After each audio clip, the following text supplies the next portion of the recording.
लाहौर में सूरज और बादलों की आंख मचोली जारी है। मौसम का हाल बताने वालों के मुताबिक शहर में बारिश का कोई इम्कान नहीं है।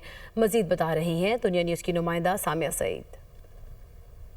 बिल्कुल शदीद धुंध और सर्दी के बाद अब शहर लाहौर का जो मौसम है वो आज खिला खिला महसूस हो रहा है। सूरज और बादलों की आंख मचोली का सिलसिला जारी है।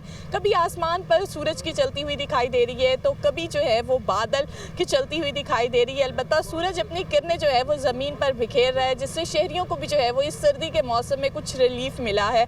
अलबत्ता अगर बात की जाए दर्जा हरारत के हवाले से तो आज कम से कम जो दर्जा हरारत है वो 9 डिग्री सेंटीग्रेड, जबकि ज़्यादा से ज़्यादा दर्जा हरारत 19 डिग्री सेंटीग्रेड तक जाने का इम्कान है। हवाएं चलने का सिलसिला अभी बाहर जारी है। महकमा मौसमियात के दादोशुमार के मुताबिक ताहाल हवा की रफ्तार 8 किलोमीटर फी घंटा के हिसाब से रिकॉर्ड की जा रही है, जबकि हवा में नमी का जो तनासुब है वो 76% तक जा पहुंचा है। अलबत्ता महकमा मौसमियात की जानिब से यही बताया जा रहा है कि आइंदा चंद रोज़ तक शहर लाहौर का जो मौसम है वो यूं ही खुशगवार रहेगा। सूरज और बादलों की आंख मचोली का सिलसिला जारी रहेगा। ताहम शहर लाहौर में ताहाल बारिश बरसने के जो हैं वो कोई भी इम्कानात नहीं। जी।